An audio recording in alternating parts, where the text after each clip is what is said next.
এবার আগ্নেয়াস্ত্র বিক্রি করতে গিয়ে ধরা পড়ল এক ব্যক্তি। 2022 সালে ত্রিকোণ প্রেমের খুনের মামলায় মূল অভিযুক্ত অনির্বাণ নাগ গ্রেপ্তার। গোপন সূত্রে খবর পেয়ে মসলন্দপুর ফাঁড়ির পুলিশ রামকৃষ্ণ স্মৃতি পাঠাগারের কাছে বাইপাস এলাকা থেকে তাকে আটক করে। তল্লাশিতে তার কাছ থেকে উদ্ধার হয় একটি দেশি আগ্নেয়াস্ত্র, একটি গুলি। পুলিশের চেরায় অভিযুক্ত জানিয়েছে আগ্নেয়াস্ত্র বিক্রির উদ্দেশ্যে ঘোরাঘুরি করছিল সে।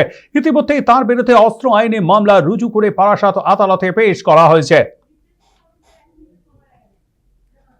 আমরা এই নিয়ে কথা বলবো। আমাদের সঙ্গে রয়েছেন আমাদের প্রতিনিধি দেবকুমার। দেবকুমার, আমি তোমার থেকে জানবার চেষ্টা করব যে এখনো পর্যন্ত এই ব্যক্তিকে জেরা করে কি উঠে আসছে, কোথা থেকে এই ব্যক্তি আগ্নেয়াস্ত্রটি নিয়েছিল, কার কাছ থেকে কিনে কাকে বিক্রি করার উদ্দেশ্য ছিল?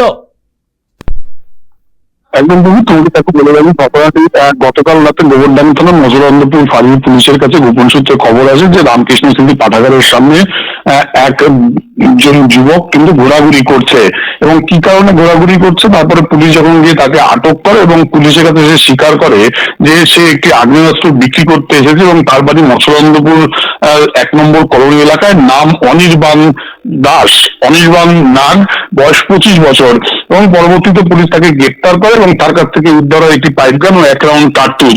এবং পুলিশ সূত্রে আরো জানা গেছে যে এই অভিযুক্ত যুবকের বিরুদ্ধে কিন্তু এর আগে একটি খুনের অভিযোগ রয়েছে, এবং কার কাছে এই অস্ত্র বিক্রি করতে এসেছিল এবং কোথা থেকে সে পেয়েছে সমস্ত কিছু জানতে কিন্তু আজকে তাকে 7 দিনের পুলিশ হেফাজত চেয়ে কিন্তু বারাসাত আদালতে পাঠায় গোবরডাঙ্গা থানার পুলিশ।